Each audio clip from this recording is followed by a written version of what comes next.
오늘도 행복하세요. 자유세상의 유현상 목사입니다. 오늘은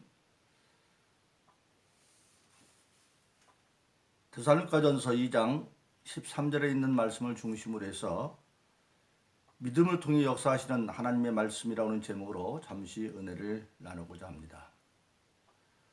오늘 저와 여러분들이 세상을 살다 보면 많은 사람을 만나게 됩니다. 근데 그 만나는 사람들 가운데 어떤 사람은 믿을 만한 사람이 있고 어떤 사람은 전혀 믿음이 안 가는 사람이 있습니다. 어떤 사람이 믿음이 가고 어떤 사람이 믿음이 안 갈까요? 그 사람이 언행일치가 어떻게 되느냐를 따라서 믿음이 가기도 하고 안 가기도 합니다. 어떤 사람은 약속한 것을 반드시 지키는 사람이 있으면 그 사람에 대해서 믿음이 갑니다. 그런데 어떤 사람은 말만 하고 약속을 도무지 지키지 않으면 그 사람은 믿음이 안 갑니다. 근데 이 세상에는 아무리 성실하고 믿음이 가는 사람이라 할지라도 인간은 100% 믿을 수 있는 사람은 하나도 없습니다. 왜냐하면 인간은 능력에 한계가 있기 때문입니다. 그것을 불가항력이다 그렇게 말씀하는 것이지요. 아무리 성실해도 불가항력에 걸리면 약속을 지킬 수가 없습니다. 그런데 우리가 믿는 하나님은 전능하신 하나님이십니다. 그래서 하나님은 약속하시면 반드시 지킵니다. 그래서 구약성경 민수기 23장 19절에 보면 하나님은 인생이 아니시니 시건치 않으시고 말씀하신 것을 반드시 실행한다고 말씀하고 있습니다. 그리고 그것이 성경의 오랜 역사를 통해서 산 증거로 기록되어져 있습니다. 그 가장 대표적인 기록이 바로 예수 그리스도의 사건이죠.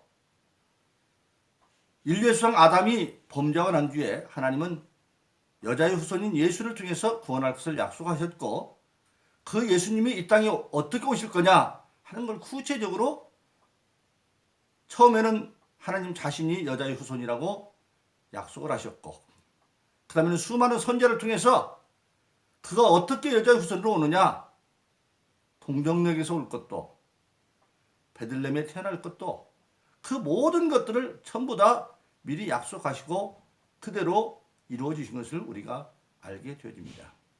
그래서 우리의 믿음은 어디에 있느냐? 하나님의 전능하심을 믿는 믿음에 있고 그 하나님의 전능하심을 믿는 산 증거가 성경에는 첫째로 기록된 말씀인 성경을 통해서 계시되어 있고 그 기록된 성경의 말씀을 인간이 되어 오셔서 산 증거로 나타내신 예수 그리스도. 그래서 예수님은 성경이 기록된 계시라고 한다면 예수님은 인간이 되어 오신 계시, 성육신하신 계시 그렇게 말씀을 합니다.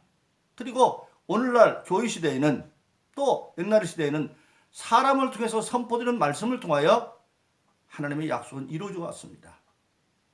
오늘 데살로니가전서 2장 13절에 데살로니가 교회는 믿음의 역사가 일어난 교회인데 하나님 말씀이 말로만 임하는 것이 아니라 성령의 큰 확신을 통해서 말이 있지 않고 능력이 나타나는 그러한 믿음의 증거가 데살로니가 교회에 나타났습니다. 근데 그 이유를 설명합니다. 데살로니가전서 2장 13절은 이렇게 말씀하고 있습니다. 너희가 우리에게서 하나님의 말씀을 들을 때에 사람의 말로 받지 아니하고 하나님의 말씀으로 받음이니 정녕 그러하다. 그 말씀이 너희 가운데 역사하느니라. 할렐루야.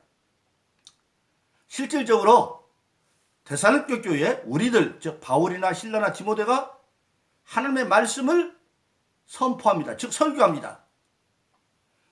데살로니가 교인들이 들을 때는 그게 바울의 소리로 들려오고 디모데의 소리로 들려오고 실라의 소리로 들려올 수 있습니다. 그런데 받아들일 때는 바울이 말하든 실라가 말하든 디모데가 말하든 다 하나님의 말씀으로 받았다 그랬습니다. 즉 바울이나 실라나 디모데의 말이 아니라 바울과 실라와 디모데를 통해서 하나님이 말씀하신다고 믿고 하나님의 말씀으로 받고 그 말씀대로 행했더니 그 말씀이 그들의 삶 가운데서 믿음의 역사가 일어나 이적으로 나타나는 겁니다. 바로 그렇습니다. 오늘 많은 사람들이 하나님의 말씀을 기록된 성경을 보면서 깨달아 만나든지 아니면 설교를 통해서 만나든지 또는 예수님의 공생애를 깊이 살피다가 만나든지 어떤 통로를 통해서 말씀을 대한다 할지라도 궁극적으로는 그것을 전능하신 하나님의 말씀으로 받아들일 때에 그곳에서 이적은 일어나는 것입니다. 그 전능하신 하나님이 민수기 23세에 약속하신 말씀대로 예수를 이 땅에 보내셨고 예수님은 인간이 되어 오신 하나님이기 때문에 하나님의 전능하심을 몸소 공생애 동안에 나타내기 시작을 합니다. 제자들과 배 타고 갑니다. 주님은 곤에서 주무시고 계신데 바다의 전문가인 제자들이 바람이 일어나고 풍랑이 일어나자 어찌할 수가 없어서 나중에 주님을 깨우면서 우리가 죽게 되었습니다. 그럴 때에 주님이 믿음이 없는 제자들을 꾸짖고 난 뒤에 바람을 꾸짖고 풍랑을 꾸짖었더니 잔잔해졌다. 전능하신 하나님이 인간을 오신 산 증거를 보이시기 시작합니다. 수없이 많은 예수님의 공생 중에 전능하신 하나님의 역사가 나타나고 있는데 어느 날은 예루살렘에 들어가는데 새벽 일찍 가니까 주님이 식사를 못 드시고 들어갔던가 봐요. 시장에서 멀리서 바라보니까 입이 무성한 무화과 나가 있으니까 저기 가면 뭔가 먹을 게 있겠지. 가까이 가봤더니 전혀 열매가 없어요. 그러니까 예수님이 그에게 다시는 네가 열매를 맺지 못할 것이다. 그렇게 명령했더니 다음날 보니까 무화과 나무가 뿌리쳐 말라버렸어요. 나무도 예수님의 말씀을 듣고 비록 저주의 말인데도 말라버립니다. 또 성경에 보면 예수님께서 사랑하시는 나사로로 가는 청년이 죽었습니다. 죽어서 장사되어 나흘이 되어 시체 썩은 냄새가 나는데도 불구하고 예수님이 그 무덤에 이르러서 그 무덤의 돌문을 치우라고 사람들한테 말하고 나사로야 걸어 나오라 명령하니까 나사로가 걸어 나옵니다. 죽어서 썩어서 모든 신경조직이 다 망가진데도 불구하고 예수님 말씀을 듣고 다시 새로운 신경조직이 살아나서 걸어 나오는 것을 우리가 보게 되었습니다. 바로 그렇습니다.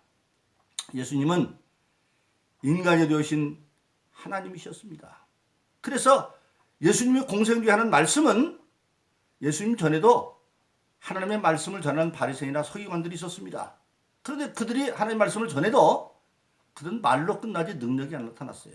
그런데 예수님의 말씀은 반드시 능력으로 나타났어요. 그래서 예수님이 하신 말씀을 사람들은 차별해서 권세 있는 새 교훈이다 그렇게 말했어요.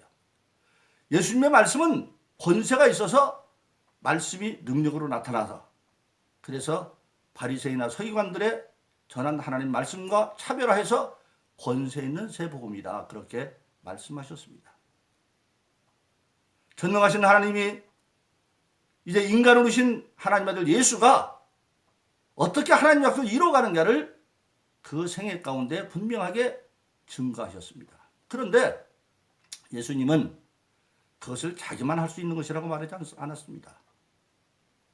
요한복음 14장 12절로 14절의 말씀은 예수님이 이렇게 말합니다. 내가 진실로 진실로 너에게 이르노니 내가 하는 일을 너희도 할 것이요 나보다 더 큰 일도 하는데 이는 내가 아버지께 감이라.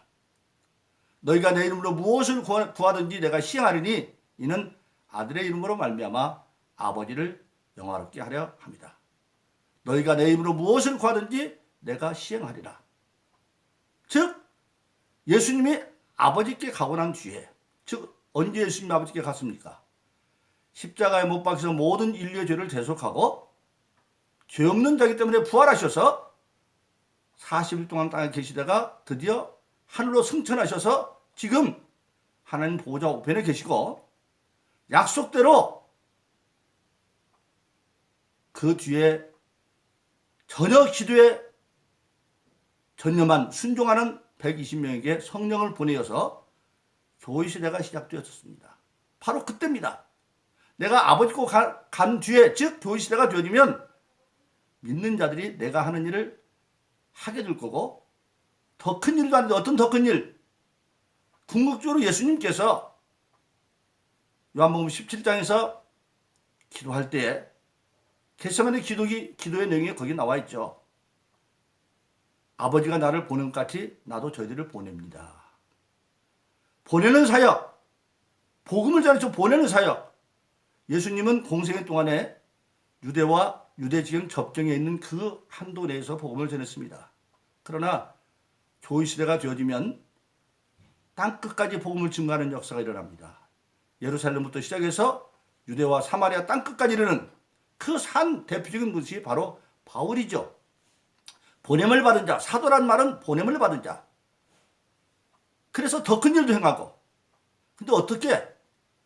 스스로 행하는 것이 아니라 예수 이름으로 기도함으로, 예수 이름으로 기도함으로 감당할 수 있다고 성경은 말씀하고 있습니다. 그래서 예수님이 공생 중에 행했던 모든 일들이 사도행전의 사도시대를 통해서 다 나타납니다. 죽은 자를 살렸던 그 역사도 바울에게서, 베드로에게서 그대로 나타나고, 온갖까지 안전병이 중병부자 이르는 것도, 병자를 고치는 모든 일들도 다 예수 이름으로 일어나는 것을 알게 되어지는 것입니다. 바로 그렇습니다. 그 산 증거가 지금 데살로니가 교회에서 확실하게 더 나타나고 있는 겁니다. 근데 그 데살로니가 교인들은 오늘 데살로니가전서 2장 13절에 말한 것처럼 그들이 바울이나 실라나 디모데에게 늘 통해서 하나님의 말씀을 듣기는 들었는데 받아들일 때는 바울이나 실라 디모데가 누가 말할지라도 하나님의 말씀으로 받고 행했더니 그 말씀이 그들 생활 가운데 역사로 나타났다고 하는 것입니다. 신령한 예배, 하나님께 세 가지를 드리고 은혜를 다시 받는 건데, 기도를 드리고 찬양을 드리고 예물을 드리면 하나님이 이제 말씀을 통하여 새로운 은혜를 베풀어 주십니다. 근데 그 말씀은 약속을 이루는 권능의 말씀입니다. 그 말씀을 믿으면 역사는 일어나는 것입니다. 그렇습니다.